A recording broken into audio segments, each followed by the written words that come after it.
Welcome back. I hope you had a good lunch and lunch break and got to step outside for a moment. It's bright and sunny and warm for what we think is warm. We continue with this panel on film festivals. Jeff Ruoff was here and will be back momentarily, I'm sure, but we will already start without him. And the topic of film festivals came up several times this morning. I think it's a crucial one when we talk about film criticism in a broader sense. Our four panelists are Dennis Lim, who is the Director of Programming at the Film Society of Lincoln Center, where he also serves on the selection committee for the New York Film Festival and as the co-director of New Directors, New Films, a co-presentation with the Museum of Modern Art. And I was happy to catch the new Angela Schanelek as part of this series in March. He was the programmer of the 2010 Robert Flaherty Film Seminar and has organized screening at BAM and the Museum of Modern Art. He has written for the New York Times, the LA Times, Art Forum, CinemaScope, and the Village Voice, and his most recent book is David Lynch, The Man from Another Planet. Next to him, we have Ruby Rich, a professor of film and digital media at UC Santa Cruz, specializing in social documentation graduate program. She's the editor of Film Quarterly, the oldest film journal in the United States. She's the author of New Queer Cinema, The Director's Cut, and Chicks Flicks, Theories and Memories of Feminist Film Movement. With a long history in film festivals, she continues to participate in panels and juries at major film festivals, including Sundance, Toronto, and Provincetown. This coming June, she will be honored by Barbican London with a special 3-day event called Being Ruby Rich. And then there's, next to her, is Jim Hoberman, who has worn many hats throughout his accomplished career. He joined the Village Voice in 1983, succeeding Andrew Sarris, who don't read anything into that. Andrew Sarris as a senior film critic in 1988, where he was until 2012. He has taught intermittently at NYU, at Harvard, and for the last 20 years, regularly at Cooper Union, currently as Gelb Professor of Humanities. He served on the New York Film Festival Selection Committee, and he has done curatorial work at PS1, the Museum of Moving Image, and at the Jewish Museum. His many books include Midnight Movies, Bridge of Light, Yiddish Film Between Two Worlds, An Army of Phantoms, American Movies, and the Making of the Cold War. And even though Jeff is not quite here yet, I will introduce him. He's my wonderful Dartmouth colleague. He's a film historian, and he is a documentary filmmaker. His documentary, Still Moving, Pilobulus at 40, was released to much acclaim in 2012. His articles have appeared in Cine Action, Visual Anthropology Review, Wide Angle, Cinema Journal, and Film History. His books include The Emperor's Naked Army Marches On, An American Family, A Televised Life, and coming soon to a festival near you, Programming Film Festivals. Last year, Jeff published Telluride in the film festival Galaxy, and Jeff is currently at work on a book on French film festivals, tentatively titled In the Shadow of Cannes. So please help me welcome our panelists. And,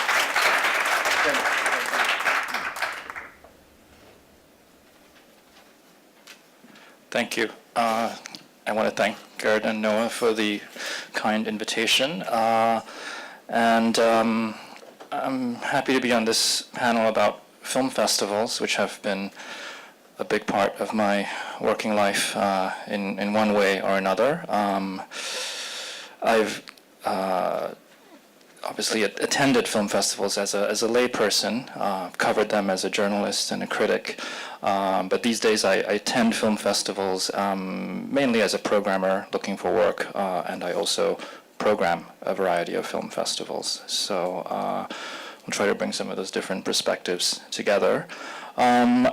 Given the title of the panel, I thought it would be interesting to think about what we mean when we say festival culture.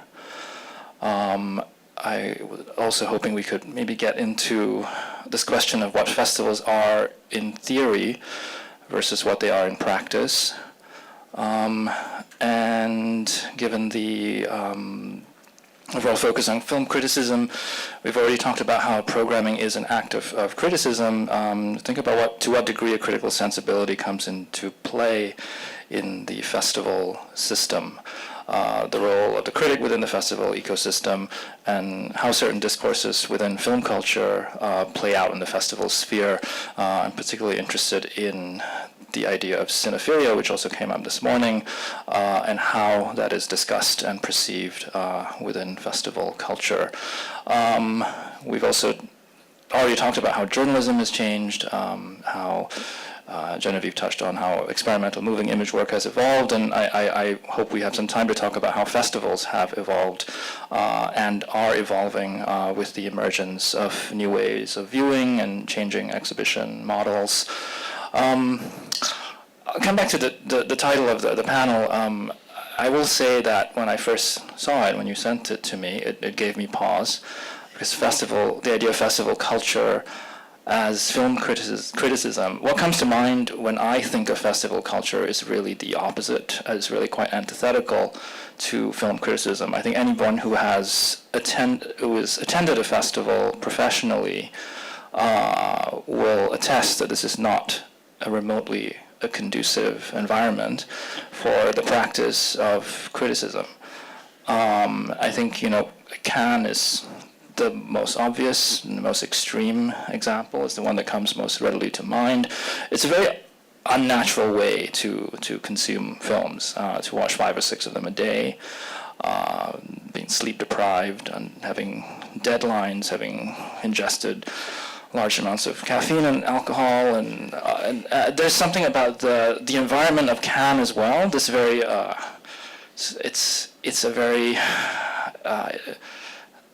it's something about Cannes that encourages snap judgments and groupthink, and the opposite of it, which is contrarianism.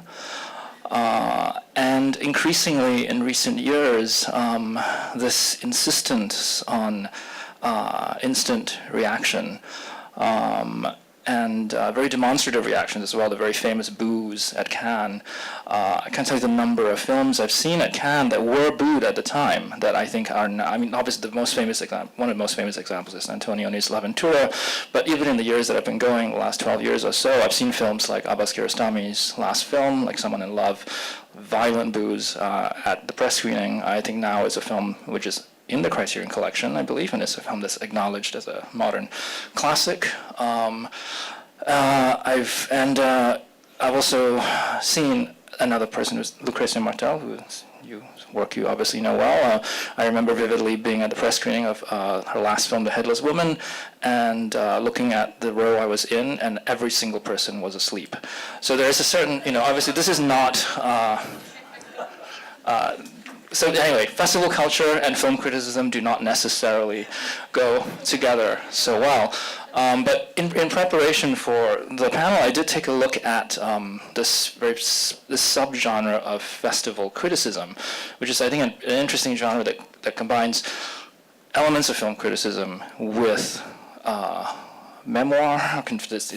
Film critics tend to get very confessional when they're writing about their experiences at film festivals. With travel writing, it often veers into a think piece of sort, because festivals inevitably put films into conversation with one another, and these sort of connect the dots. Let's look for a theme. Writing. A lot of festival writing seems to me fairly celebratory, and I think it's worth keeping in mind that a lot of coverage is written by critics who have been paid, who have been invited to the festival. So there is a sense in which these pieces are just payback. You've invited a critic, they are covering you, and they're not generally, most of the time, not going to trash your festival. But there's also, I think, a long tradition of wariness in festival writing, which is very much warranted, I think. An awareness of festivals as spectacles, as markets, as corporate entities, 1950s. I think one of the most famous early pieces on festival criticism is André Bazin's The Festival as a Religious Order, which is a very, despite the title, it's actually a very mocking, kind of tongue-in-cheek piece where he talks about, he describes the festival as this sort of monastic institution devoted to this cult of cinema, and he's really poking fun at the rituals and the rules, which are very familiar to anybody who's been there. He talks about the lines, he talks about the hierarchies, he talks about all the gawking, the red carpet gawking. This was in the 1940s. So there is a long tradition of this kind of writing about festivals. But what I wanted to really just focus on and to tie it to some of the discussions that we've already from earlier today is the idea of the modern film festival as a very complex organism. Especially when it grows to be a certain size. The festival has many things to many people that serves many different constituents, critics being just one of them. There's obviously the paying audience, there's critics, the different kinds of journalists, there's critics, there's entertainment writers, there's programmers, there are sales agents, there are government agencies, there are distributors, buyers, and sometimes their needs overlap, but more often than not they diverge. And they're often working at cross purposes.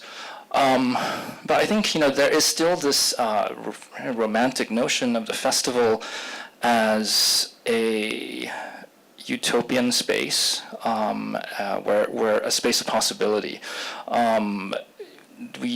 Earlier there was talk of these two forms. I think Jim brought this up: two forms of film criticism, the popular and cinephile, and the idea that a festival can bring these two worlds of cinema together. Simon Field, who was the longtime director of the Rotterdam Film Festival, talked about how at Rotterdam they had this thing they called the sandwich process, where they would put bigger films in to get audiences, to support the festival, which would allow them to show the smaller films that are equally important for the identity of the festival. And this is I think similar to what Stefan Griezmann was saying earlier about just the balance between the more esoteric work and the mainstream work. It's a difficult balance to pull off, but there is this, I think, utopian idea that the festival can function that way. In practice, however, I think what festival culture does is it kind of emphasizes the fault lines and these kind of divisions within the art cinema economy, where it's very clear who the haves and the have-nots are. I think, or either that, or it creates these very crazy, disorienting juxtapositions and collisions. Cannes, which is obviously one of the biggest media events in the world, and you have a lot of people covering it who are really not, whose job the rest of the year does not really involve dealing with these kinds of films. And you can just look at almost any review of a Godard film from the last few years at Cannes. I don't envy anyone who has to write a review of a Godard film in 2 hours after screening it, but there's this. It's quite astonishing if you look at the trade reviews of Goodbye to Language, his last film. There's this sense of cognitive dissonance. There's actually a line in the Hollywood Reporter review of Goodbye to Language that says, "Since winning his honorary Oscar, Godard is obviously on cruise control," which is a baffling line in so many ways. So I think, again, the film festival, what happens in practice, even though you bring these different kinds of films together, the popular, the mainstream cinema inevitably, I think, eclipses the smaller cinephile films. And even though I do agree that programming is an act of criticism, that every program is implicitly a statement, just as often as not, the statements that are being made at Cannes are, this film is in the competition because it has a powerful sales agent, or this film is opening the section because it has stars that are going to make for an amazing red carpet. So those are the statements that are implicit in programming as well, and I think it's useful, I think, to be aware of that. I also wanted to maybe try to continue this, because the word cinephilia has come up in the context, I think, of Susan Sontag's piece on the Decay of Cinema, which is really, as people have pointed out, a piece about the decline of cinephilia, decline of a particular kind of relationship with cinema. And I think what hasn't come up so much is the more recent counter-narrative about the new cinephilia, which is a much more optimistic view. And I'm also, I also think it's also problematic one in different ways, but it's a much more democratic, inclusive idea about the accessibility of all films and the conversation being accessible to all people. But I think that what is interesting with this division between popular films and cinephile films, this is something I've wrestled with as really also like Jim, a recovering critic, somebody who moved from criticism more to programming, is this association of cinephilia with elitism and snobbery. And this is something that I feel like is a very difficult, if I'm looking at, for me, what is the crisis in criticism, what a crisis in film culture, the thing that has preoccupied me is how difficult it is for certain kinds of films, whether it's small films or challenging films or experimental films, art films, old films, how difficult it is for these films to find a place in the culture amid this onslaught of new corporate product. Maybe I'll end with some complaints. Yeah.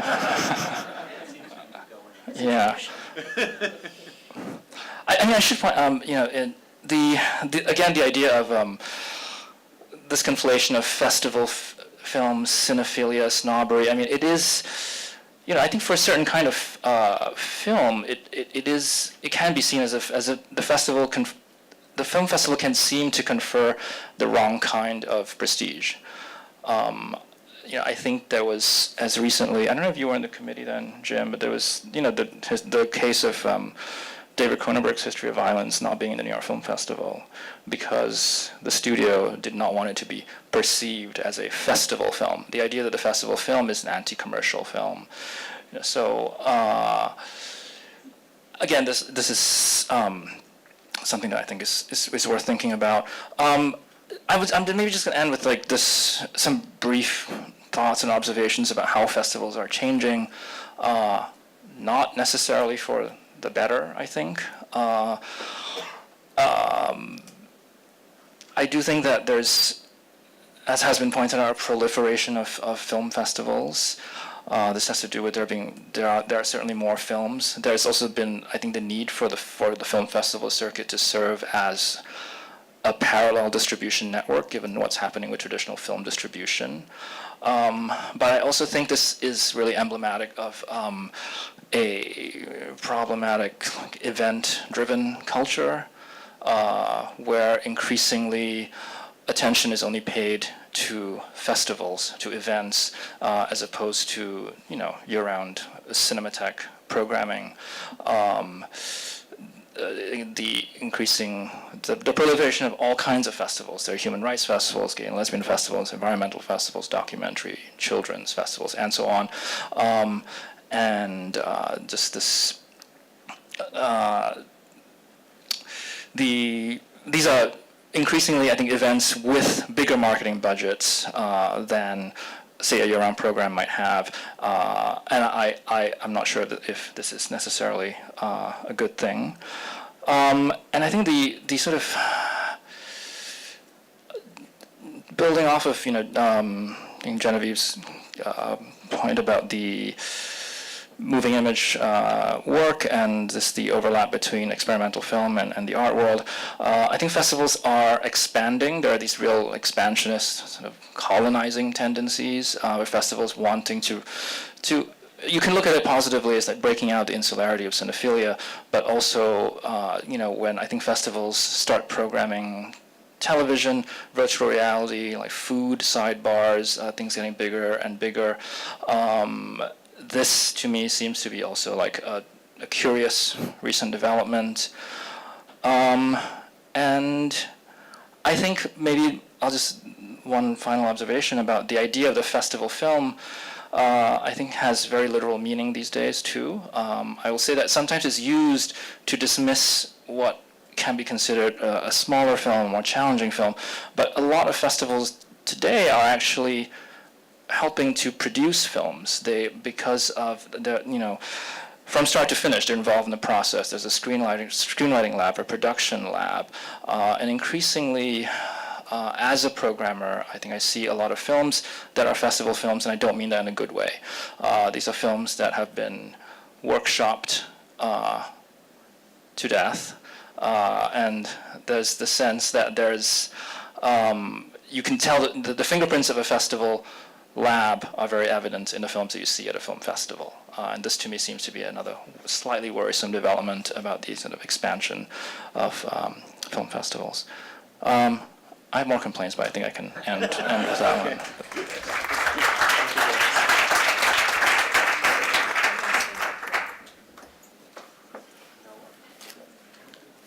I was having a moment of podium withdrawal, so I'll stand up here, but don't think it means I have a PowerPoint. I don't.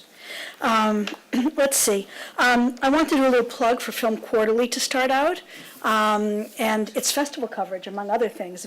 If you can do festival coverage in a quarterly, so if you really want to read about Sundance 6 months after it happened, this is the place. But we do try to do it anyway because it's a way to talk about a lot more films and a way to get people to think about the events as well as the films themselves. And I agree with Dennis that it's a terrible place to have to consider films. And I want to just start by piggybacking onto something that you just said about the press rejecting films that then get taken up later. And I remember being at I almost never go to Cannes, but I remember being at the press screening of Cronenberg seems to be the case in point, of Cronenberg's Crash, and having people not just booing, but just running out of the theaters. And it's a segue into one of the things that I wanted to talk about, namely the ways in which taste masks ideology, so that people could say, oh, that was a terrible film. That was a Cronenberg film that didn't work. Whereas what I thought was that they were running out of the theater quickly when they discovered that their own subject position being constructed for them by the film was about to be somebody getting fucked up the ass, and they just ran for the exit sign. So sometimes what people say is actually not what people feel. And I think that the clash between this is often particularly pronounced at film festivals, where because of the great status of being the first to see something, people don't always know what they're about to see. And so you get to see a little bit under the hood of taste and see the mechanisms of ideology, position, and identity that hide under there. So where do I stand, therefore, in all of this? Well, I started out not as a critic or an editor or an academic, but I started out showing films. I don't think I even would have called myself a curator, because I came very much out of the college film festival circuit. And in the pre-streaming, pre-DVD, pre-video, pre-computer world that I started in, that meant showing 16mm repertory in a rented hall in Woods Hole, Massachusetts. That's where I started my illustrious career, with chairs loaned by the church, and a screen that we built on our weekends, and a flag that we hung out the front, and posters that we made and hand-colored and put around town, and gave out free popcorn to get people to come. But when I began to work at the Film Center at the Art Institute of Chicago, what's today called the Gene Siskel Film Center. And that was really my And that was kind of my beginnings and my apprenticeship, because I didn't go to film studies universities, I didn't study film, and I learned by being there in Chicago when people like one week Werner Herzog, the next week King Vidor, the week after that Stan Brakhage came through town. And that was my education in film. And by showing films, I think it gave me a sense of that kind of utopian ideal of film festivals, even though we weren't one. It was a sense of generosity. And I think that's the main thing that the curation of festivals or the curation of Criterion has that we as critics or scholars don't always have, namely that sense of generosity, that you're presenting work. You've already decided to present what you care about, and therefore you can have this immense generosity about these films and filmmakers. And so New York Film Festival was the first film festival I ever went to because, in fact, I got sent to it as part of my job. And I remember what that was like in those days when you could only see films by going to film festivals. So that this nostalgia isn't just about a different time, but the reason for that time, namely there was no other way to see these things. And so the kind of work that film festivals do today, which is to bring liveness to the audience, which can't be had at home, the one way that there is to compete with what's otherwise available in home entertainment systems is liveness. And so film festivals, even back then, offered liveness, the way that live theater or opera or concerts have always done and continue to do, and that film has had to learn to do, how to learn to make each evening unique and not simply reproducible. And I remember the excitement of those film festivals and that sense of discovery, that rush of discovery, the excitement of the crowds, and of course I was younger than sex. There was lots of things involved with going to a film festival. You never knew whom you might meet. But I want to take us away from the kind of agreed upon notion of the film festival and think about film festivals that have made a lot of difference. And when I think about that in my life, I think about in the 1970s, it was women's film festivals. Those were events that brought out work that had never been seen before, that people didn't know existed. It wasn't a moment when somebody said, oh no, I don't want to be shown in a women's film festival because I'm hoping to get into Telluride or whatever other delusional thing they might have had going on. But in fact, that was the only place these films could be seen. And they were old films. They weren't necessarily new films, so that you discovered that there were filmmakers you'd never heard of. And it changed people, it changed people's lives, it also changed the curriculum, it changed syllabi, it changed one's sense of film history, and it changed criticism, because people began to write out of those festivals, out of the films discovered there, but also out of the experience of seeing those films in community. And I think that these community-specific festivals still serve that function. Less so now, but for many, many years they did. And I thought of another one that was worth mentioning, and that for me in the 1980s was a very, very crucial place that changed me, which were the film festivals in Havana. The early Latin American film festivals in Havana, when a lot of Latin America was still in dictatorships in the early 80s, and when people from those countries were meeting each other in Havana, people who were in exile, people who were still in the countries, and when works couldn't be seen between countries, but could be seen there. It's hard to believe today that anybody would send their print to Havana for safekeeping, but in fact, back then they did. And that changed my approach to criticism. It changed my approach to film histories. And I remember coming out of that, I just have sets of notes here, I'm skipping around, but I was in the 1980s, by the late 80s, doing some work with Sundance.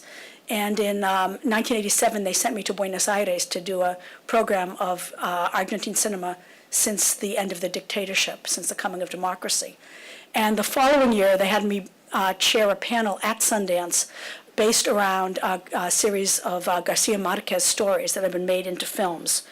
And I've always been haunted by something that was said there. It was the 1989 Dangerous Love series. And one of the filmmakers in that, on that panel said, you know, we come to see American films and we're transported when we, hear, when we see Lena Horne or when we hear such and such music on the soundtrack. And I have no problem with that. He said he had no problem with loving these cinemas. He said, but what pained him was that none of us knew who Agustin Lara was when we went to see their films. And so he talked about the lack of mutuality. And I would say that lack of mutuality haunts us across all different kinds of boundaries, whether boundaries of gender or race or nationality, that we know only what we know, and we don't see what we don't see. And that, I think, is a constant challenge to notions of cinephilia if we get around to coming back to that. So Havana in the 80s, 1990s. For me, in the 1990s, the film festivals that deeply affected me were the queer film festivals, the LGBT festivals, which more than most festivals were quite open to critics and scholars because they really prioritized clip shows where people came and brought histories that people weren't aware of. That's not true anymore. But in the early days, those were very, very important in the late 80s and early 90s. And the sense of these festivals opening up a space that then spread to the mainstream festivals. So that in 1992, the kind of breakthrough new queer cinema moment at Sundance, Derek Jarman could sit there and on a panel where he was escaping his 50th birthday while Sadie Benning at the other end was turning 18. And he could sit there and say that it was the first time he'd ever felt at home in a mainstream festival. He'd ever felt that all the parts of his life could be visible in public. Of course, he was a bit of an exhibitionist, so maybe not all of the parts. But it was a very, very powerful moment. And even though it was within a very mainstream festival, it was a moment that called out to people so that people began to stand up in the audience and come out in public. People who were executives at Disney, people who were distributors, and just whoever felt like standing up and saying their name. So that, maybe 100 people in an audience of 300 in the middle of the festival stood up to declare themselves. Now, that sounds kind of hokey, but it wasn't happening in a subcultural space. It was happening at a place of business where the stakes were very high. So it was very meaningful to people. So what is it about film festivals and taste? I mean, I think that taste is the holy sacrament of film festivals. That is your compass for navigating through the event. And that is your status with other critics who either approve or disapprove of your choices. And I think that the best film festivals and curators know that. And you can look at some of the recent choices that are being made by film festivals, such as opening night of New York this year with Ava DuVernay's 13th, an incredibly powerful film. And I will say, not the best film ever made, not the best documentary on its subject ever made, but absolutely the right film for the right moment, for that occasion, in that month in New York. Moonlight, Telluride, Toronto, New York Film Festival, the Oscars, sort of. But which of those played Medicine for Melancholy, the film he made before that? We have to think about these moments of where taste intersects with history, intersects with film festival curation, and how to make sense of it. And I think it's ironic with Cinephilia that when we think about this, at one time it meant looking to the future. The idea of film was an exciting idea. Film was tied to modernism. If you look even at film in the Soviet Union, it was tied to modernity. It was tied to revolutionizing consciousness and creating a space going forward. And now we think of it, and people keep mentioning nostalgia. We think of it now and we look back. We look backward through that lens instead of forward. And I just would want to make a plea for looking at the present, because we're in a moment when we really have to rethink all of our assumptions in terms of what's happening in the world. And what is at stake for our profession? What is at stake for the field of cinema? What's at stake for these different platforms that are proliferating? And how do we intersect and live compatibly and with conscientiousness amidst all of this? Film festivals get a lot of things right. They don't always get everything right. One of my favorite examples was Telluride turning down Born in Flames, and Lizzie Borden's film that has become really a classic, widely written about, widely taught, constantly new dossiers being put out about it. It's recently been being rediscovered in the UK. It was turned down for Telluride because, quote, it was so badly made. When I went back for the 40th anniversary of Telluride as a guest curator, I immediately suggested that my choice be Born in Flames. And I was told, well, no, we can't show that because it's so badly made. Still poorly made. So it remained poorly made. I said, but now it's a classic. Well, yes, but it's still poorly made. Julie Dash's Daughters of the Dust, which is being so celebrated now, was it celebrated when it originally played at Sundance? Was it celebrated by the critics when it originally played at Sundance? No, it wasn't. It was trashed in Variety. It was trashed in a number of places. It just about destroyed her career. She never made another theatrical release. The person whose career it was very good for was Arthur Jaffa. He was praised. The direction was terrible, but the cinematography by a man was magnificent. And it's very funny if you look, I think it's important for us to look back at festivals and in the way that Dennis is suggesting, and look and see where they got it right and where they got it wrong. And of course, the problem for festivals is that they're always dealing with only 1 year. They're dealing with the fickleness of distributors and sales agencies, and we have to say the fickleness of critics in terms of how we come to terms with what they show. So how do we come to terms with what they show? What makes a film legible to us, to you, to me? It's going to be different for everyone. Whose authority? By the authority invested in me, according to who? According to which publication, which editor, which readership? I think these are all questions worth unseating from their established positions and their settled positions. And I have to say, this is a telling on myself, as editor of Film Quarterly, the most trouble I've had is that I've banned the use of the first person plural, so that it's very hard for people to write without saying we, our, us, our perception. But I felt that I was getting whiplash because each time I had to imagine myself into a completely different, incompatible subject position as I read. And so I did away with it. But I think as critics writing for mainstream places, writing about festivals, writing about film, we often default to that and assume that we're being inclusive. But I think that festivals are simultaneously utopian places of discovery and invitation and systems of exclusion, both at once. And we wend our way through this, dimly aware of that case. I think that they're very important. I'm closest, probably film festivals are closer to my heart than almost anything.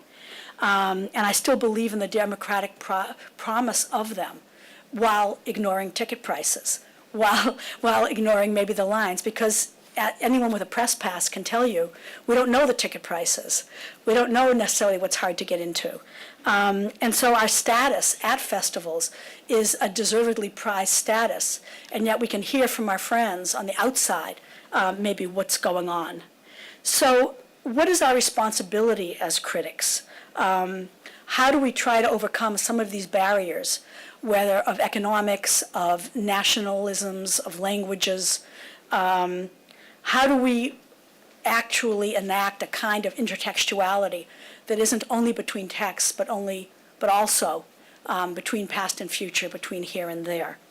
The influence needs to go both ways. Am I getting my time up? Yeah, I am. Okay, wrap up. All right. So I was reminded, I was listening this morning and thinking about questions of pleasure in cinema, because pleasure, after all, is as constructed as any other element. And I was reminded of something I hadn't thought about in a long time, but I'm going off to this screening in London in June, and they wanted to revive an early film by Sally Potter before she turned to kind of more traditional narratives, an early short called Thriller that reenacts La Boheme with the soundtrack from the Psycho shower scene, and talks about the fact that Mimi and Musetta was set up there in the garret, and that one of them had to die by the end of the opera. And she was performing at that time, Sally Potter, as a singer with a group called FIG, the Feminist Improvising Group. And one of the songs was, "Please, please give me back my pleasure. Please, please give me back my good night out." And it was about how being a feminist meant that all the fun at the movies had gone away. And so I think there's something to be said for bringing the pleasure back and enjoying it, but at the same time looking at who it's constructed for and by whom, and how we wend our way through those subject positions in the seats of the cinema, whether at a festival or elsewhere. So I'll end there.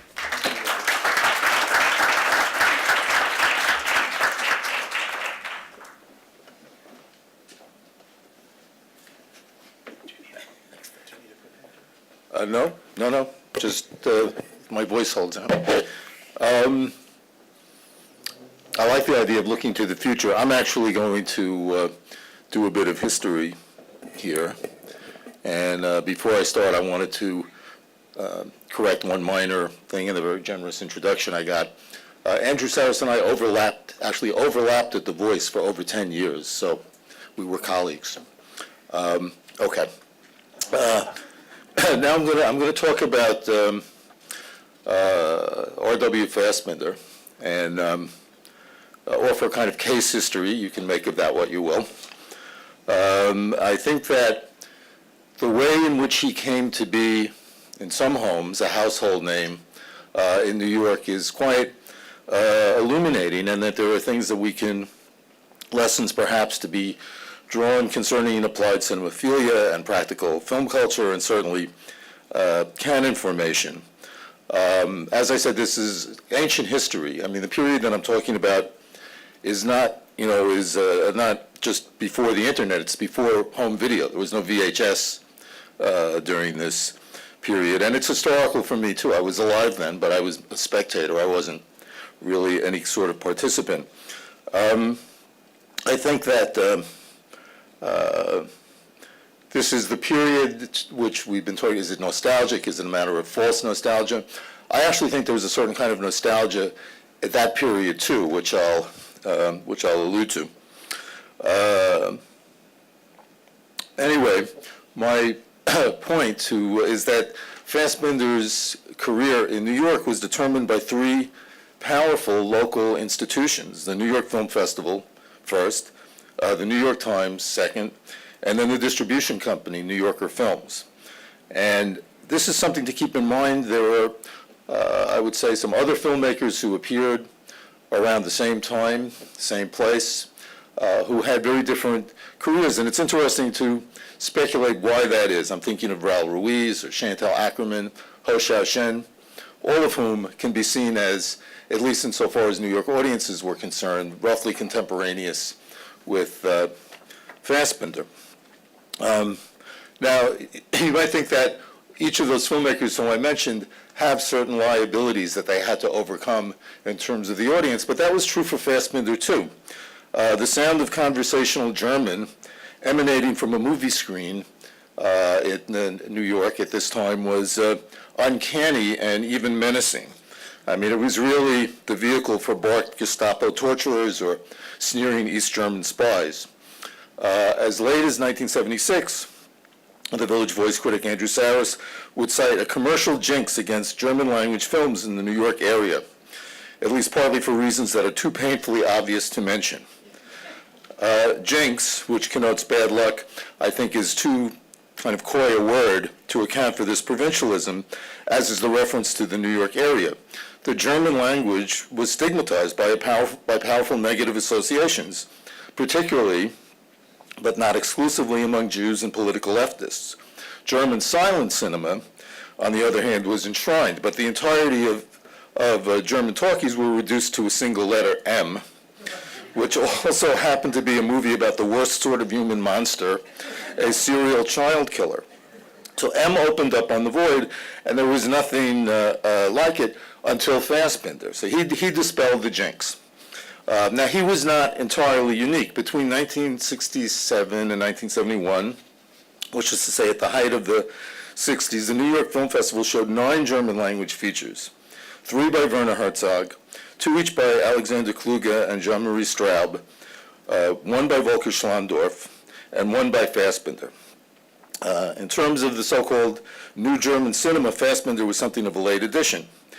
He made his debut at the 1971 New York Film Festival with Recruits in Ingolstadt. And since Susan Sontag's name has come up, she went on the record as saying that if Richard Rath had listened to her, they would have shown his first film like a year or two before. Anyway, the response was utterly dismissive, even hostile. The lone exception was the New York Times critic Vincent Canby, whose review linked Fassbinder to Fassbinder's direction to the methods and manner of early Brecht, a good and very fashionable German, whose name was strategically dropped in the New York Film Festival blurb for him to pick up. The breakthrough would come a year later when The Merchant of Four Seasons, which the artist critics Manny Farber and Patricia Patterson saw at the 1972 Venice Film Festival. And their piece on that festival in art form is a classic. They hated the festival. They said the only thing that kept them from jumping into the Grand Canal and drowning themselves was The Merchant of Four Seasons. It was new, strange, very German, but they managed to naturalize it, not by invoking Brecht, but by reading it through the prism of Andy Warhol. They recognized Fassbinder was a pure product of the counterculture, and they understood that for Fassbinder and his cohort, filmmaking was a way of life, a way to constitute a scene as well as to control time and space. By the time the Patterson Farber piece appeared in art form, Merchant had been shown at the New York Film Festival, where it was hyped by Richard Roud. The director is Fassbinder's first great critical and popular success. No doubt he meant Paris. The second-string New York Times reviewer Roger Greenspun did not cite Brecht or Warhol, but found another way to naturalize the strange movie, opening with a description of an actress, namely Hannah Shigula. This is interesting. Hannah Shigula has she has very little screen time in The Merchant of Four Seasons. Herman, who Farber and Patterson wrote about at length, has much more screen time, but Hannah Shigula had something else. Andrew Sarris had a similar surprised response. Merchant of Four Seasons struck me with the full force of unwanted discovery, he said, and he hailed it as the most exquisite achievement in cinema to reach these shores from Germany since the golden age of Murnau, Lang, Pabst et al. Having situated the movie in a lost historical tradition, Sarris raised without really addressing the German question. Unfortunately, New York audiences seem to have become studiously indifferent to German movies. It's not anything one can put one's finger on and label as bias, prejudice, or backlash bigotry. It is simply a matter of massive non-interest. Still, he thought it was that unlike Straub or Herzog, and if I'm only mentioning Straub and not Daniel Ouillet, it's because that's how these movies were credited at that time. Fassbinder might cross over, thanks to the beautiful star, Hannah Shigula. The Merchant of Four Seasons was also seen at the New York Film Festival by the exhibitor Dan Talbot, who recalled, trembling with excitement, not since Breathless had I seen a film that spoke to me with such originality. So here the great Godard. Thank you. Okay. Do I need some?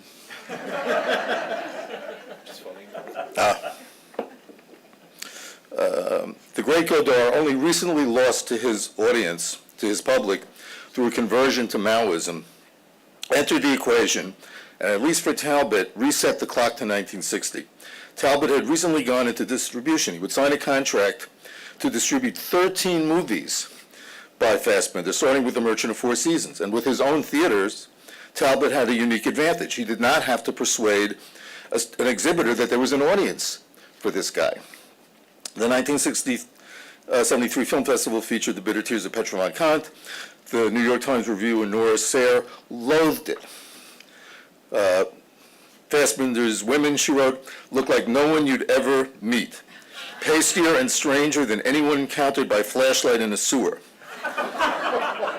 Merchant opened a month later downtown at the Greenwich Theater in the Village, and Sayre was dismissive of that as well. It was less egregious than Petra von Kant, but it was nevertheless soggy, dull, and appalling.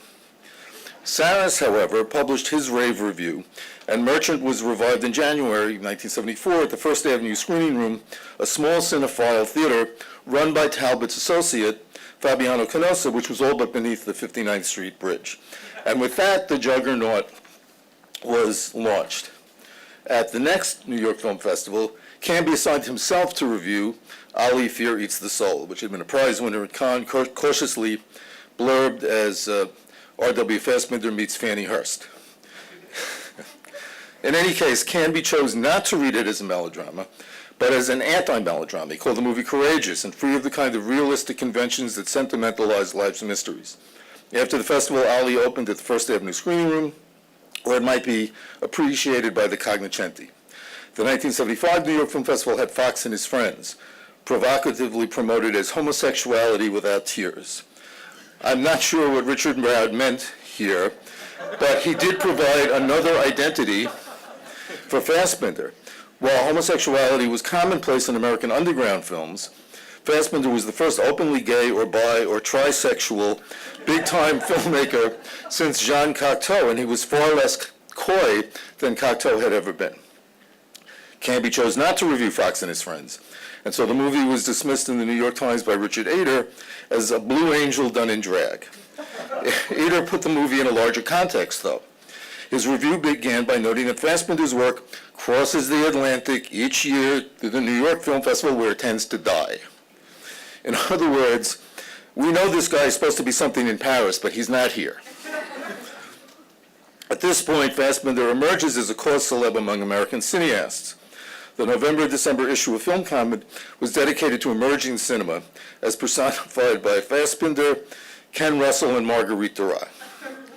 In fact, it was really a dossier on Fassbinder. It included were review essays on Fox and Why Hair Runs Amok, an interview with Fassbinder, and the long-awaited Farber-Patterson essay, which reiterated and elaborated on the Fassbinder-Warhol connection.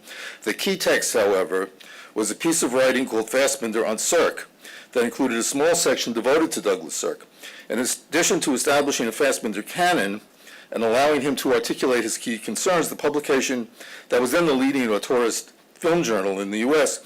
emphasized Fassbinder's link to Hollywood melodrama via Sirk. Fassbinder understood Sirk as an auteur. He was one of us.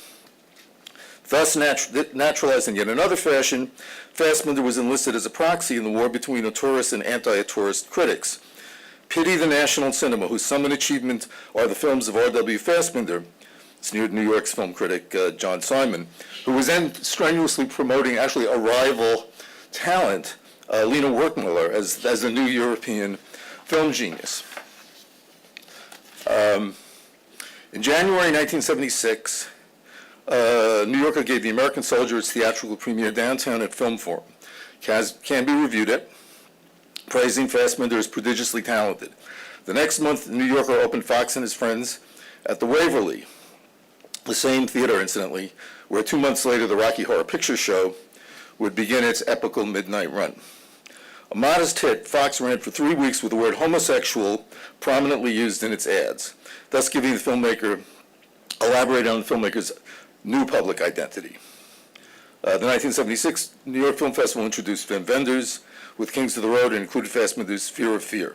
Canby's review called Fassbinder the most fascinating, talented, prolific, original young filmmaker in West Germany, and for that matter, one of the most exciting in Western Europe today. And now, in late 1976, we approach critical mass. Writing in the Village Voice, Andrew Sarris wondered, can Fassbinder break the box office barrier? And, why not? 1976, that was, Rocky had been the sleeper of the year. Jimmy Carter had just been elected president. Like, strange things could happen. The New York Times published a piece headlined, "A New Director Movie Buffs Dote On." That's the word cinephile wasn't known yet. So it was movie buffs dote on. Then, less than a month later, Canby called Fassbinder the most original talent since Godard. His offer is the most exciting and original body of work by any modern director anywhere in a comparable period of time. The occasion for Canby's piece is an unprecedented and, I think, unequaled 3-month retrospective at Talbot's New Yorker Theater, including 7 premieres. All were reviewed by Canby in the New York Times, and he even found kind words for Chinese roulette. For the first time in 7 years, the New York Film Festival had no Fassbinder movie. It needed none. The 1978 New York Film Festival offered something of a shock, the international co-production Despair. The 1979 New York Film Festival, which included In a Year of 13 Moons and closed with The Marriage of Maria Braun, suggested that there might now be 2 aspects to Fassbinder's production. Canby praised 13 Moons with the caveat that it is not a film to recommend to anyone who isn't familiar with this most bitterly funny, talented, and prolific West German director. On the other hand, Maria Braun, he wrote, may be Mr. Fassbinder's most perfectly realized comedy to date. Certainly, it was Fassbinder's most commercial success, although I would venture that the image of Hannah Shigula in a corset and stockings striking a legs akimbo Marlene Dietrich pose probably sold more tickets than Canby's review. Maria Braun opened out of the New York Film Festival across the street at Talbot's new theater, Cinema Studio, and ran there for 53 weeks. And I just want to pause on that. A foreign language film ran at the same theater for over a year. So there was an audience. I was still there when Talbot elected to bypass the next New York Film Festival and opened Fassbinder's last non-commercial release, as he called it, The Third Generation, at the Downtown Public Theater. These theaters, the Public Theater and Film Forum, were also connected to Talbot. I mean, they were, he was in a way a mentor for them. The venue mattered not to Canby. There can no longer be any doubt about it. Rainer Werner Fassbinder is the most dazzling, talented, provocative, original, puzzling, prolific, and exhilarating filmmaker of his generation. If you're getting tired of it, I mean, imagine how many times is he going to, say this? And then he says, I keep wondering how long Mr. Fassbinder can continue this remarkable pace. And the answer, of course, was not much longer. Canby did actually give Lily Marlene kind of a negative, kind of a mixed review. It's the only Fassbinder film that he really didn't like. But Dead, Fassbinder's prestige reached stratospheric heights. Lola, 1981, and Veronica Voss, 1982, were released posthumously, the latter providing the New York Film Festival with the gloomiest imaginable opening night. And it was a statement in itself, I mean, to do that. When Berlin Alexanderplatz had its theatrical premiere at Cinema Studio during the summer of 1983, it was hailed as a culminating masterpiece. Canby wondered if it was the future of movies. It, he said, challenges the resources of commercial film distribution as well as the manner in which we look at films. 14 months after his death, at the age of 36, this most brilliant and least conventional film director of his generation continues to come up with experimental methods that could conceivably become the conventions of tomorrow. In a way, Berlin Alexanderplatz was an astonishing success. Ingrid Schreiber-Rothbart, who was for many years the head of the local Goethe Institute's film program, once told me that there were never better reviews for a German film in America. And in a way, it wasn't a success, because 14 years after that, on the occasion of a full Fassbinder retrospective at the Museum of Modern Art, a booker at New Yorker Films bluntly explained to me that Fassbinder was totally dead and theatrical. So I should note that 1997 was also the year of Susan Sontag's famous article on the decay of cinema, which is to say that Fassbinder's second death, so to speak, was part of a larger phenomenon. Let me end by quoting from an essay that was published in Cineast magazine 13 years ago. In 2004, on the occasion of the DVD release or re-release of some 20 Fassbinder titles, some by Criterion, I think, that in this article might almost be describing the anticipation around the release of John Wesley Harding or the White Album. It begins by noting that from the mid-1970s through the early 1980s, the arrival of a new Fassbinder movie was an event. In the 20 years since, nothing comparable to Fassbinder's brief but galvanizing engagement has emerged in Germany, or I would add, anywhere else. And here I think the sense of nostalgia is palpable, but it was already there. I would observe that Godard and Warhol, the two figures to whom Fassbinder was most closely linked during his, when he was alive and having his movies distributed in the U.S., remain sources of fascination even for younger generations. Fassbinder, not so much, although maybe that's changing now. But the reason is that frequently revived, endlessly cited, Godard and Warhol embody the 60s, including what was experienced as 60s radical cinephilia. Fassbinder, at least in American film culture, was embraced as their natural successor. Throughout the 1970s, he was felt to be almost single-handedly keeping alive a certain passion for cinema and a dynamic sense of cinema history. You could say that he was the original 60s revival, and he was, in a way, already living in the afterlife, and there may be nothing after that. So, not to end on a gloomy note, I would say that there were three things that projected, that lifted up Fassbinder and pushed him into the public eye and kept him there. It was a three-legged stool of distribution, film festival, critical support, and tenacious distribution. You could add a fourth, maybe that he had was lucky enough to have a beautiful and charismatic star. I wouldn't discount that as something too. And that the three filmmakers who I mentioned before, who objectively can be considered as significant as Fassbinder in film history, had maybe one of those things sometimes. I mean, never had any of those things consistently, and that I believe is the lesson of Fassbinder's success, at least in New York City. Elsewhere, it could be different. You know, that he had an interesting career in Berkeley, in the Bay Area, in Paris, you know, in Germany, but in New York, this is what motivated it. So.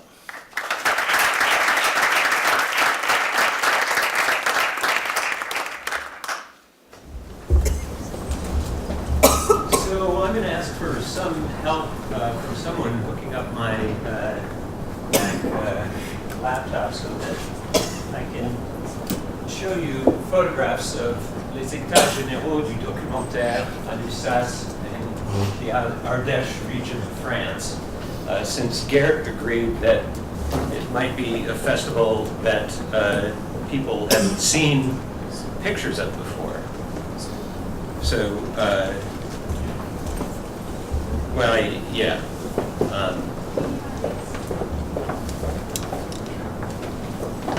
Maybe, yeah.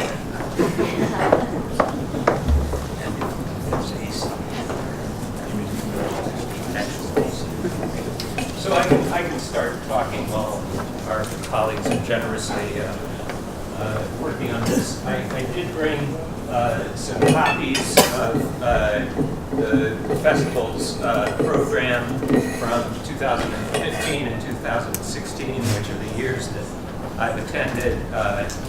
It's the most significant film festival, documentary film festival in France. I'll try to explain that claim as I discuss it. I'm a specialist in documentary filmmaking and film history, and I wanted to begin by quoting a comment that I received from Bill Nichols yesterday about this conference. He said, quote, "A century of film critique sounds like a great event, bridging the gap between the more pedantic side of scholarship and what programmers, filmmakers, and critics say and do when freed from the bonds of academic jargon is a crucial step forward." Say amen, somebody? So, since I'm a specialist in documentary, and because it's still Passover, this is like receiving a text from Moses for me.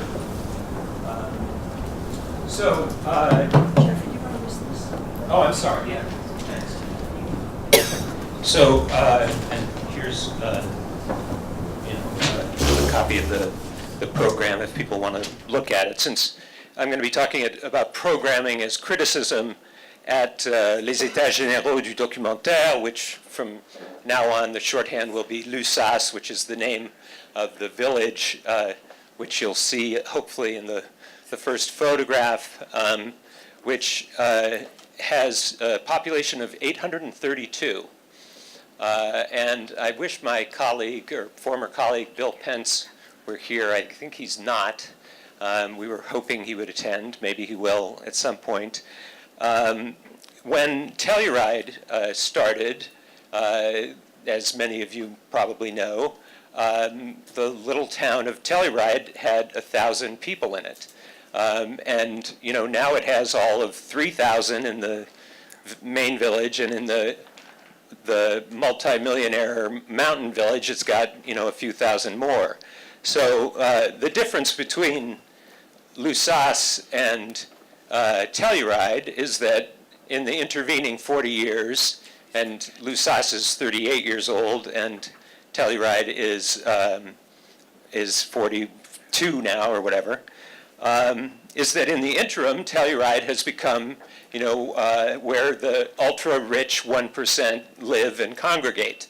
And Lusace is still the same village of 832 people that it ever was. There are things that have changed about it. They have a school of documentary there. There have been transformations. There's no movie theater. There's no hotel.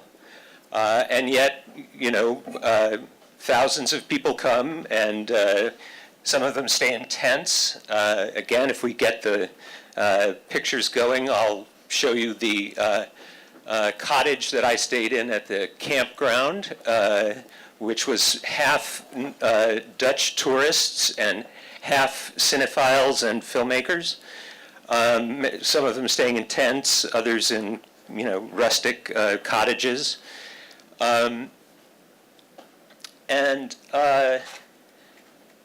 So, I want to do a little biographical detour, which will, I hope, reflect on some of the things that Dennis and Ruby and Jay were. Do you go by Jay or Jim? Jim. We're talking about, and it's it's a shock and an honor to be on this panel with all of you.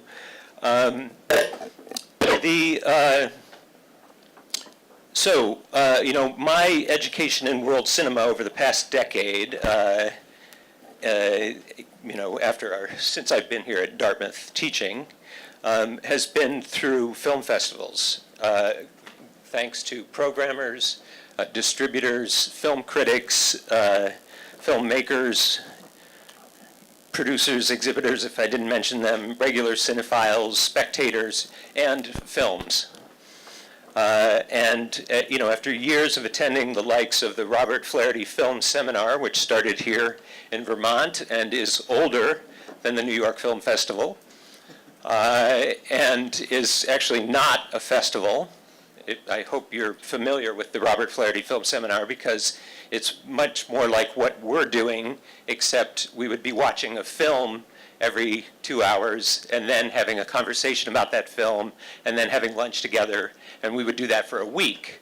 And it would all be programmed by the same person, say B. Ruby Rich, who would construct a meta-narrative over the course of a week where, after 3 days, we would be reflecting back on the films that Ruby had chosen on the first day and on the second day, and a community of 100 or so, mostly professionals, would develop. Oh, thank you.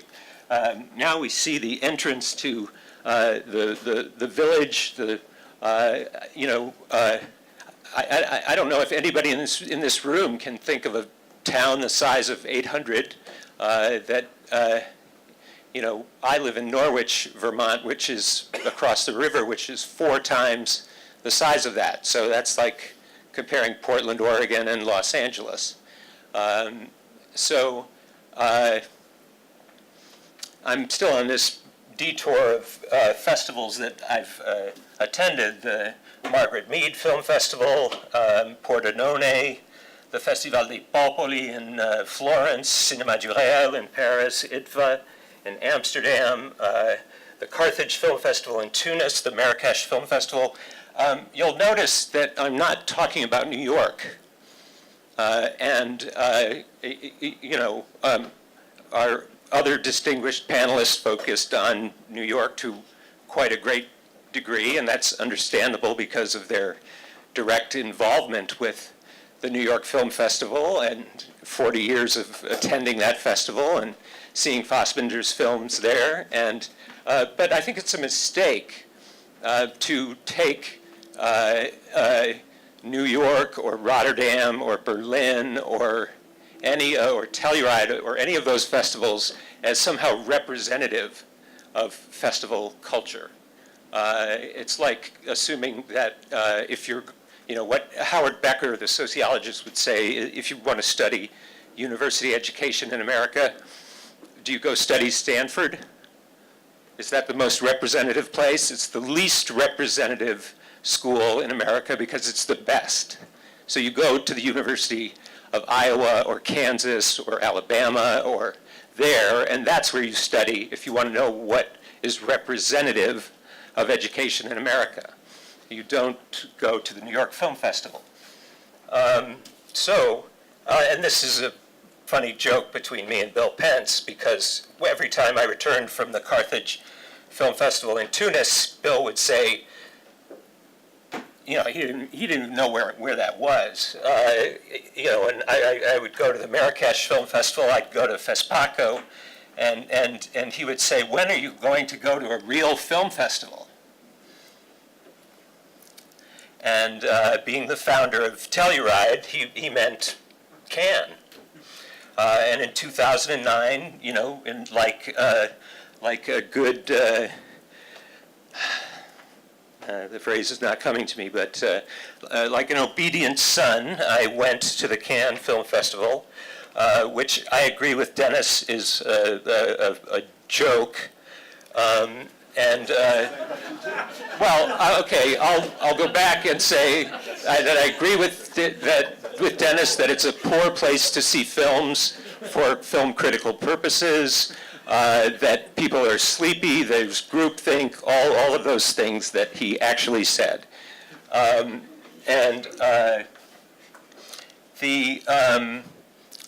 But I went, and you know, I bowed down before Cannes. I saw Police Detective. It was worth it for that. No, Police Adjective.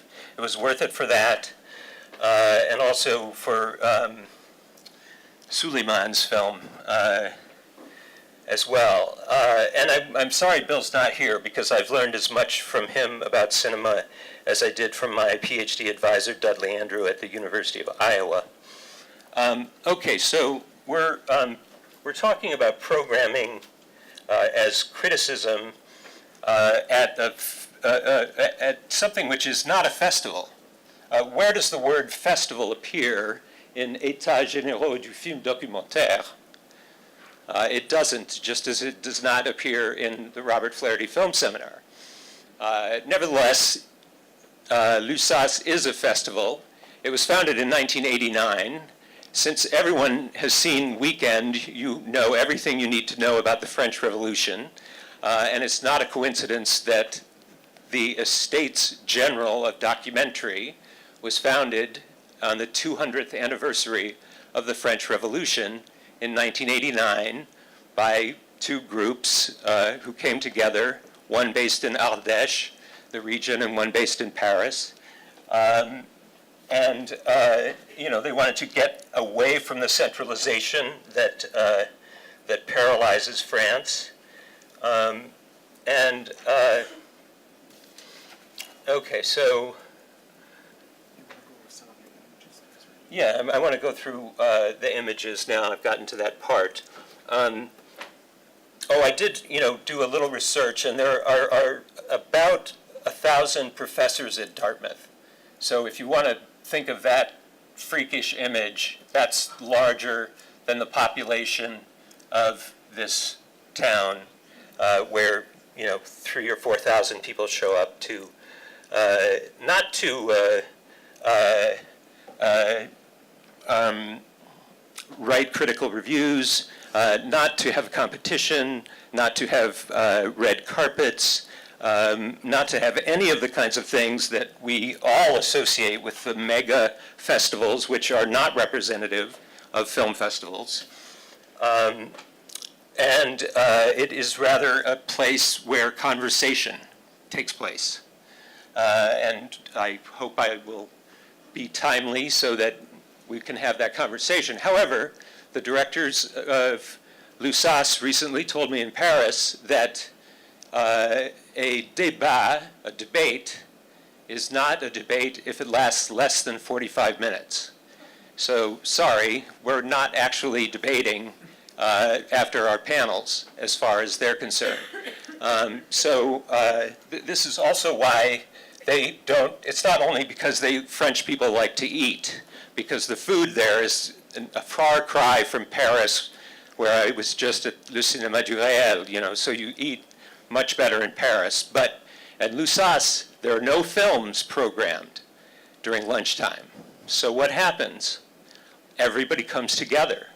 They dine together. They talk together. So that's a programming decision, and the emphasis is on conversation and community. So do you know how to advance the? Okay, yeah. All right, I'll finish by, if Gerd can go through the images quickly, and I'll finish by the distinctiveness of their programming. So in 2016, I signed up for an atelier or a workshop, which again, more resembles what we are doing than what happens at the New York Film Festival or Rotterdam and you know, tell me I'm wrong because I don't go to those festivals. But I'm PC illiterate, sorry. if there's someone who knows how to just advance one picture to another, that would be great on a PC. Sorry, I didn't, you know, set it up on the Mac first. So the two-day workshop that I attended was led by Jean-Louis Comolli, whom some of you have heard of. And it wasn't led by him, and the purpose of an atelier is not for Jean-Louis to tell people what to think, but rather to pose a series of questions to which no one really knows the answers. And it's not a cours magistral, like at the Sorbonne, where Foucault lectures and people listen. It's a conversation between 4 or 5 people on a panel and a group. But again, it's this, and it lasts for 2 days. So it's a lot like this, except the subject matter of the atelier was the use of imagery by Daesh or ISIS. So all of the images shown, all of the films shown, all of the clips shown were about that. All of the commentary was about that. The commentary from the public, who is equally sophisticated, you know, cinematographers, directors, producers, exhibitors, and so on, as the distinguished panel guests, would intervene over the course of 2 days, having this discussion. And meanwhile, there is also, you know, un public de masse, as you might say, a sort of general public that is buying tickets and going to see, you know, films on that cover the history of Spanish documentary from 1930 through 1980. So, you know, and Lussas claims that that's something distinctive to what they do. And I'll stop there. I'm sorry about the photos. But the final thing I would say, I guess, is that it's a cross between the Robert Flaherty Film Seminar, which is about community and discussion, and whatever you think is the best American doc festival. Full Frame, True False, AFI, Silver Docs, you know, whatever one. So thank you.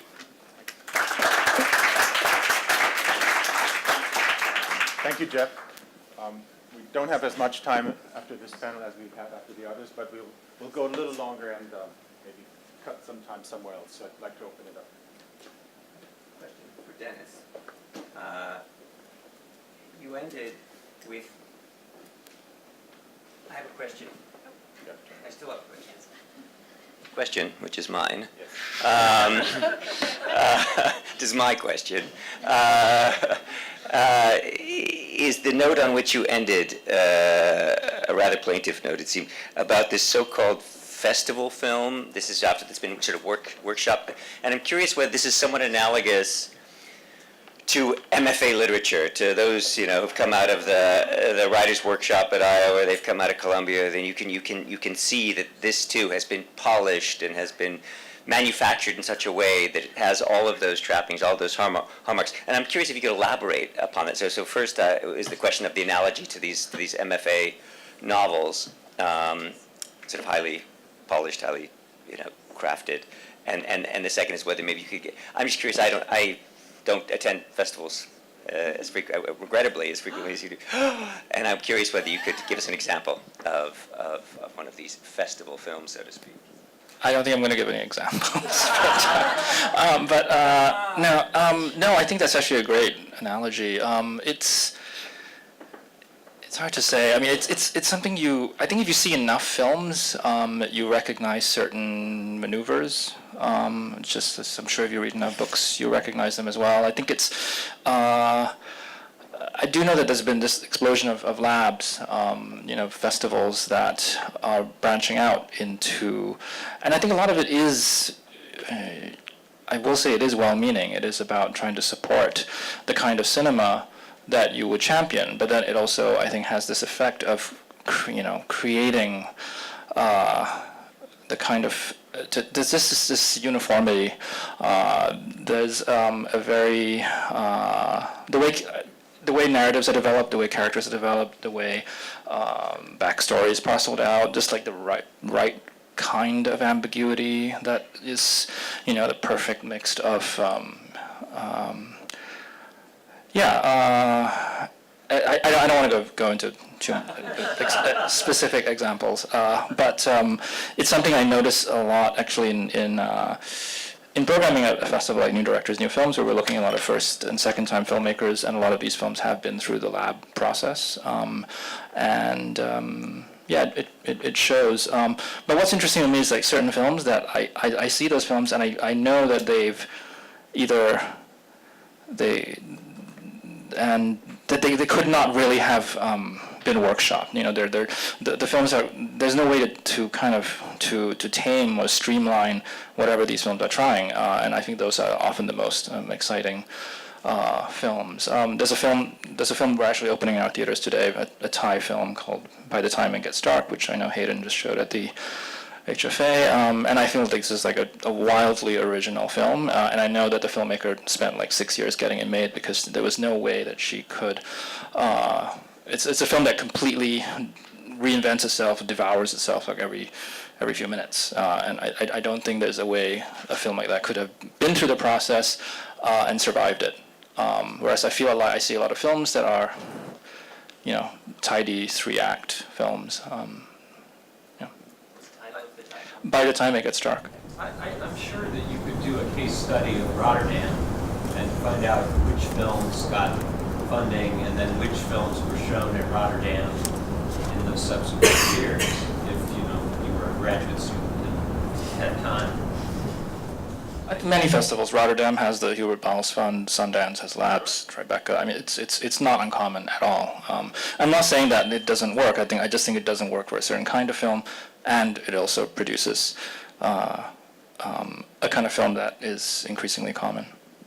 I think it would be more than. Is this okay? I mean, more than that, it might be interesting to think about non-festival films which couldn't be shown in festivals, which went on to become, canonized work. I mean, Killer of Sheep is the best example, but also Eraserhead. I mean, these are movies that were too strange, too unconventional. I mean, too raw that no festival would show them. I mean, Eraserhead was shown at FilmX, and they practically ripped the film out of the projector. But of course, now it would be shown in a film festival, because back then, when there were fewer festivals and taste was, not looking for the thing that was going to send everyone out of the theater. I think it would be shown because people's taste has been, they've been educated by these movies, but. As it happens at Cinéma du Réel in Paris, there was just a retrospective, which was probably organized here in the U.S., of the films of Charles Burnett. So, of course, it was shown there. It's a long history. With his presence. There's a long history of films, festivals missing films. I mean, to come back to what I was saying about just this history of filmmakers and critics complaining about festivals, I was reading this book of interviews with Bresson. Bresson is just translated into English, and they talk about how Balthazar was passed on by Cannes, and he's, which is kind of an unthinkable. And that Eraserhead review, at the screening at FilmX, the Variety review is famous. It's like the headline is like sickening, bad taste, exercise, disgusting. It's like that was what happened when that film showed at a festival. I'm very grateful for Jeffrey describing a different type of festival, which for me fills the word festival much better, or describes what we should mean by festival much better than the form of festivals that seems to be the general reference in most other contributions. I'm equally disenchanted as Dennis is by these types of festivals, but we have this tendency, and Jim just confirmed it unwillingly, I guess, by saying Eraserhead would not be shown at a festival, and then correcting himself, it was shown at a festival. It's just this little-known film festival called Film X in the 1970s. There is a multitude of festival forms and festivals, and the much chided, or I think, talking about Rotterdam today, we can see this as a case for the problematic, blown-up, expanding festival. But in its first 10 years, roughly, Rotterdam Film Festival, as founded by Hubert Baus, was exactly the type of festival as the International Forum of Young Cinema was in its first 10, 15 years, as Lusace is, as the Documentary Film Week. Is it still called Film Week? Does it also maybe not have the word festival in it? In Duisburg, in Germany, which has the structure of showing a film, then not showing a film, and everybody discusses the film, and then the next film, so similar to the Flaherty seminar, I guess. There is a large number of festivals. Pordenone, which was mentioned in its first 15 years, would be that. And it's, I think, a political choice how to structure a festival, and the seeming logic that a festival with some success tends to get bigger and larger and needs to include more constituencies as time goes on seems to be something automatic that cannot be resisted. But there are many, many examples of the opposite. It can be resisted, and it's a political choice if one would like to become that, or if a festival wants to become part of the city tourism that it now in many of the more famous cases is an element of cities competing with each other, at least in Europe, and so the festival needs to have a certain size. So it's very important to focus on these examples, I think. And one, maybe I'm wrong, but a very small example why they are important. Gerd, yesterday I was allowed to listen in to the class that you gave. And you mentioned a film that you might bring into the next class or along the semester called Les Auteurs. The class is called Migration Stories. And Les Auteurs is a wonderful Danish-German co-production, a documentary, which I saw at another small festival in the city of Linz last year called Crossing Europe. And now, with having the chance to look at the Lusace catalog, I saw that this film, Les Auteurs, is in that catalog. And I thought, maybe this is all my imagination, but even if it's not true, it's hopefully the imagined example works. I thought of a professor, someone who teaches at Dartmouth, having the chance to go to Lusace more than once, seeing a film there, a film that is not, as far as I know, has not been written about in a major way in the English language world, which is a highly important example, I think, of contemporary documentary about these topics. Coming back to this college, telling a colleague about having seen this film becoming part of a course at a university like this one, these are ways, very minor ways, of course. These are the minor ways in which films travel, in which works have careers, so to speak, or have lives beyond the lives that we imagine when we think of a film having its world premiere in Cannes, being picked up by Sony Classics, or having been bought by Sony Classics, having already its release date on late October, because the New York Film Festival will be there before. So there are these logics and stories and careers of films. And there are these many other forms of careers and lives that films can take, in which festivals play an important role. And I just want to say that I think it's essential that we think of these other forms of festivals and forms of films, of course, and forms of uses that festival trips and bringing films from one place to another can have. Well, if I could just briefly follow up on that, Alex, I have a slide of hundreds of people waiting in line to see Abbas Fadel's Homeland Iraq Zero. And after I saw the film there, I wrote the first English language review that was not in Variety, that published in the Huffington Post, which is popular journal, and then brought Abbas Fadel here to Dartmouth, and Hayden had him at Harvard to share his film about, with an audience of people whose government destroyed his country.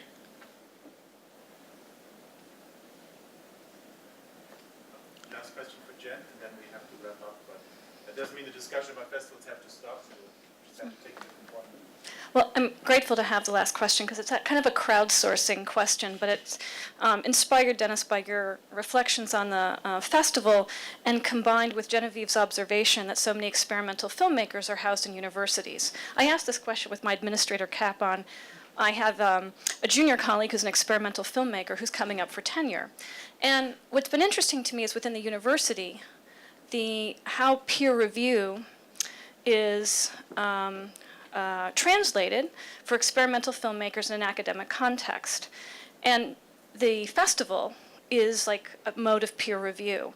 And I'm just wondering, I would love people's help in how we can sort of think about, with experimental cinema having, one would hope, a good home in the academy, but where the festival becomes this, what is supposed to be the equivalent of sending your stuff blind review and everything, a double blind review, and of course it is not that.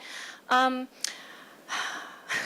does one negotiate that? What does it mean for festivals to kind of occupy that space? What are the alternatives? How do we understand, from the filmmaker's perspective within the academy, how these festivals can work? We're supposed to rank them, what would be best for, what would be the equivalent of a Harvard book. Anyway, so you can see where I'm going with this, and I would love your comments on it. Yeah, well, there are actually some places have gotten very wild with this, and they actually require the number of submissions to a festival versus the number of acceptances to a festival to be given for each festival that the film was shown at to see how competitive it was. I try to avoid that. But yeah, within the university, I think there's an attempt to position festivals as publishing houses and to talk, and the argument is whether they're journals or books that you're talking about. And this is all translated. I can talk to you about it later, but yes, they're very, very important for filmmakers, and I think they're important not just for experimental filmmakers. I think they're equally important for documentary filmmakers. Absolutely. And so it's become another form of status for people in the academy, or a bar that you have to live. But in contrast to, I think, the way that you're seeing experimental filmmakers within the academy, I think the academy is where experimental filmmakers are most venerated. And so I think that, there might even be an exaggeration of importance based on the number of festivals for experimental films or for avant-garde films or the number of university showings. I don't know, but I think that for all kinds of filmmakers that are trying to have these parallel lives with salaries inside universities, they've become very key, very crucial. So it's good to raise that. Yeah. The one thing I would add to that is, obviously we show avant-garde films from time to time in our classes, but we don't teach experimental cinema here at Dartmouth. It's the hazard of the people who've been hired and so on. But we do teach a lot of other things that are Of course. You can't, that are sort of transcend the usual curriculum. like migration animation, stories is fabulous, it's not a criticism, it's just Anyway. a fact.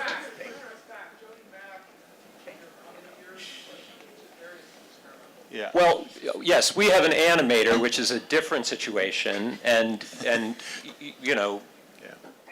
she got tenure based in part on festival reviews, et cetera, et cetera. All right. Thank you all.